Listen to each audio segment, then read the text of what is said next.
Non, j'ai pas une crotte de nez. Cool, merci.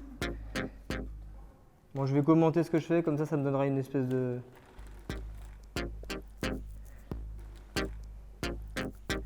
Des fois, je dirais peut-être des trucs intéressants, donc ce sera bien. Alors, je cherche un crayon 01, parce que je fais la BD avec un crayon 01. Et là, j'ai plein de tailles différentes. Voilà, 01. Merde, je peux pas prendre celui-là parce que la mine est pétée.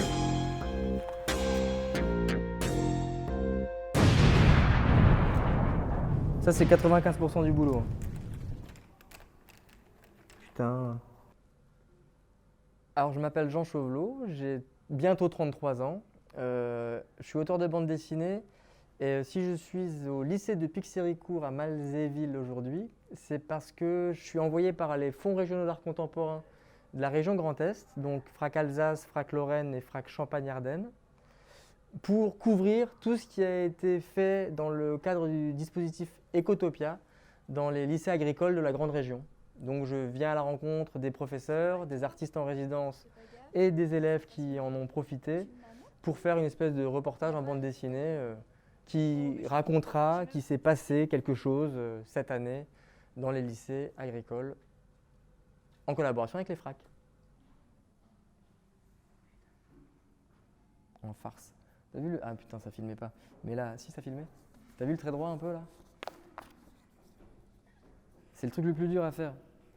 Alors moi, quand je fais de la bande dessinée, je me mets 95% du temps en scène moi-même, en train de vivre des choses. Et là, pour Ecotopia, vraiment, je me présente comme auteur de bande dessinée de Haute-Marne qui fait la tournée des lycées. Donc, je vais raconter dans une bande dessinée, me mettre en scène auprès des différents interlocuteurs que j'aurai, qui me montreront des choses. Je retranscrirai les dialogues, sous la forme de dialogue, les conversations qu'on aura eues. Je créerai une voix off pour recontextualiser les choses. Je remplace ce que j'ai dit par ce que j'aurais vraiment dû dire si j'avais été sincère en fait. Parce qu'en vrai, donc, ma voix off dit « Je réponds à une interview pilotée par Franck et France et leurs 14 sbires. » Et toi, tu vas te mettre là. Ok, et j'appuie. Et t'appuies. Voilà, moteur, tout le monde est en moteur. Mais il y a de la synchro à faire alors. Je t'appuie. Vas-y Clara, vas-y. Bah oui, t'es assise donc c'est toi qui commence. Il n'y a pas de mauvaise question. D'accord. Je sais pas quoi. Où c'est qu'on se trouve? Qu'est-ce qu'on fait là? Un peu. Bonjour, qu'est-ce qu'on fait ici? Je sais pas parler. Et donc en fait, on est dans une pièce où on stocke côte à côte et des œuvres d'art contemporaine qui sont prêtées par le FRAC de la région et des choses d'ordre plus, biologique, des trucs, comment on appelle ça, les machins qui traînent dans les salles de bio? Des squelettes, des bidules empaillés. Et donc c'est un lieu d'exposition en fait. Le temps d'Ecotopia, ça va être un lieu d'exposition. Je crois, hein. Je suis désolé, je sais même pas ce qu'on fout là, moi. J'ai mon fil rouge à pas perdre de vue, mon chemin de fer. J'ai à peu près 4 planches par lycée. Et en fait, en gros, c'est comme une espèce de grosse équation à résoudre. Je sais que tout doit tenir là-dedans et voilà. Et donc voilà, là en gros, c'est comme ça que je la construis, la BD d'Ecotopia. Mais après, si ça t'intéresse pas, c'est pas grave. Hein.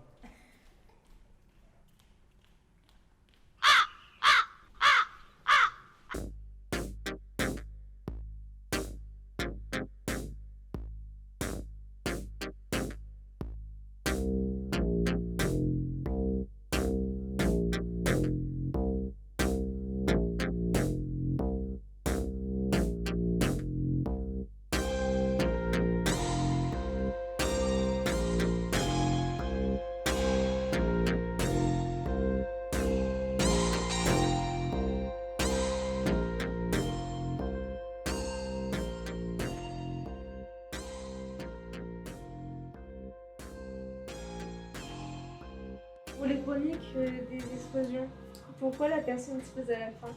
Alors là, c'est une excellente question. Alors, pour être tout à fait exact, le livre s'appelle Chronique explosive, et pas Chronique des explosions. Vous n'avez pas lu mon livre, de toute évidence.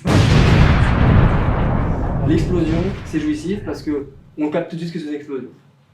qu'est-ce qui fait qu'une histoire est chouette, qu'est-ce qui fait qu'une blague est bonne, qu'est-ce qui fait qu'un film est chouette. Je me suis longtemps rendu compte que ce qui m'obnubilait moi, c'était la chute. C'est « oh, j'ai été surpris à la fin, c'est extraordinaire, c'est trop bien ». Et je me suis un peu mis ça dans ma tête, qu'une bonne blague, c'est quand la chute était marrante. Et puis petit à petit, je me suis rendu compte que non, c'est pas ce que tu racontes qui compte, c'est comment tu le racontes. Bon, ce que tu racontes est indispensable, mais c'est comment tu racontes les choses. Donc en fait, le fait de terminer toutes mes historiettes par une explosion, et que le lecteur soit très vite au courant qu'au final la chute c'est tout le temps la même, donc il n'y aura pas de surprise, ça m'a fait me poser des questions de bon, bah, qu'est-ce qui fait qu'une histoire peut être racontée puisqu'on sait comment ça se termine, tu vois. En gros, c'est presque une apologie du spoil, tu vois. On connaît la fin, mais bon, bah, pourquoi est-ce qu'on aime quand même regarder ce film-là, qu'on a vu 10 000 fois, on sait comment ça se termine. Et moi, ce qui m'intéresse, c'est les petits rouages, les petits machins. Dans Chronique explosive, par exemple, moi, je prenais plus de plaisir à faire gesticuler un bonhomme et lui faire dire des trucs. Et puis, bon, bah voilà, ça explose à la fin, c'était un peu... voilà, le contrat, c'est ça. Donc maintenant, on se pose la question de qu'est-ce qui se passe entre la problématique du début et le cataclysme de la fin. Je suis le jaune poussin, le gribouillis doré, l'homme à la crinière cocasse. Mon nom c'est Eustache, mais tout le monde m'appelle Tatache. Mon rêve dans la vie, c'est de devenir un gros badass. Le problème, c'est que tout ça c'est du vent. Je suis juste un mec gentil, un peu lâche. Aujourd'hui, je suis venu me battre contre ma mère. Dawaland, il n'y a pas tout un studio d'animation à solliciter pendant 6 mois. Ça peut être juste un gars, une caméra, qui charbonne pendant 2 semaines et boum, de 30 épisodes. Maman! Maman! Casse-toi, je veux pas te voir. Mauvaise réponse. C'est parti pour Dawaland, l'histoire d'un mec gentil qui voulait devenir un badass. Est-ce que la cause d'Awaland, c'est de remettre en cause la virilité ou autre de la société? C'est vrai que au centre des problématiques de stage, c'est effectivement qu'est-ce que c'est que la virilité chez un bonhomme, quoi. C'est l'heure du câlin, maman! M'appelle pas maman, ça fait con. Si j'ai envie de t'appeler maman, maman chérie ou mamounette, c'est mon problème. Je fais pas de câlin, moi. Va te frotter contre un arbre. Je suis venu embrasser ma mère et je repartirai pas sans l'avoir fait. Lui est complètement, pas du tout spontanément un badass, alors qu'on attend un peu quelque part que les bonhommes, ce soient des vrais bonhommes. Et on a un petit peu réagi à ça, et ça a nourri le personnage, qu'il soit beaucoup plus sensible et qu'il a envie de se débarrasser de ça, parce que la pression sociale fait qu'on a honte de ne pas être un vrai bonhomme quand on est un bonhomme. C'est une des 1000 choses qui nous ont nourris quand on a écrit Dawaland. Regarde-moi bien, parce que dans 1 minute, je serai en train de te prendre dans mes bras. Blam! Je vais te mettre 50 nuances d'amour dans la gueule, et ça va nous faire du bien. Enfin, je m'en fous des super-héros. Le geek en moi aime bien les films de super-héros ou les super-héros. Mais c'est vrai que j'aime bien la fragilité, j'aime bien que les personnages soient pas ceux à quoi on s'attend. Et Eustache, effectivement, dans Dawaland, il est un peu la quintessence de ce mal-être du gars qui est pas un vrai gars, quoi. Parce que c'est pas une brute. Et quand on regarde les 30 épisodes, à la fin, il accepte sa situation de mec gentil, quoi. C'est ça l'idée, d'être gentil. Comment vous avez réussi à mettre Dawaland à la télé? Avec un énorme magnétoscope. Non, c'est une blague. Cible verrouillée. Ah! J'ai dit que je venais, je viens. J'ai le droit de dire je t'aime. J'ai le droit de dire je t'aime à ma mère. J'ai le droit. Je t'aime, maman. Je t'aime. Oh merde. Maman. Ah. Mais en gros, en fait, on monte un dossier, on le fait lire à la chaîne, on essaie de leur expliquer que ça va être génial. Ils disent ah mais ouais, ça va être génial. Ils le financent, ils le diffusent. Puis après, ils se rendent compte que c'était pas si génial, donc on fait pas de saison 2. Voilà ce qui s'est passé, putain. Hello, darkness, my old friend. I've come to talk with you again.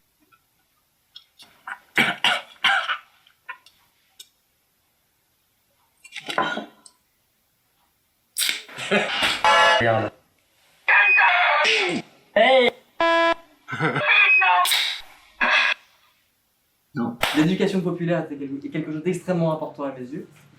Et je considère que rien de ce qu'on fait au monde ne doit se passer de sens.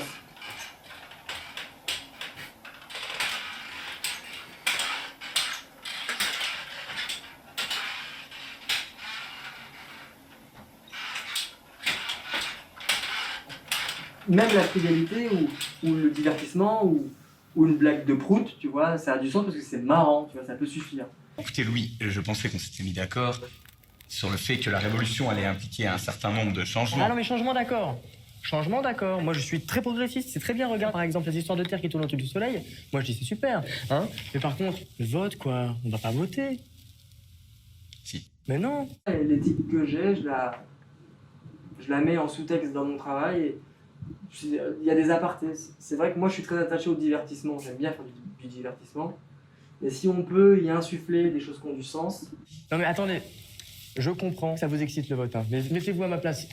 Ne votons pas. Tu n'as pas vraiment très envie de voter, toi là. C'est pas ça ton majeur problème. Tu veux pas voter non plus, Mais qui les a invités ceux-là? Moi, je suis rentré aux Beaux-Arts de Metz, étudiant, désireux de faire de la bande dessinée. Et quand je suis rentré aux Beaux-Arts, les profs qui s'occupaient de la bande dessinée prenaient leur retraite. Ce qui fait qu'en fait, je suis arrivé dans un cursus où il n'était plus possible pour moi de faire de la BD. Et qu'en fait, je me suis rendu compte que ce qui m'intéressait, c'était de raconter des histoires. Et que tout ce qui restait aux Beaux-Arts comme possibilité de raconter des histoires, c'était faire des films. Donc, plutôt que de faire des BD, j'ai déplacé ça vers la pratique que l'école proposait. Et surtout, j'ai rencontré des gens. Donc, on était 5, très bons copains et copines aux Beaux-Arts. Et on s'est mis à faire des courts-métrages.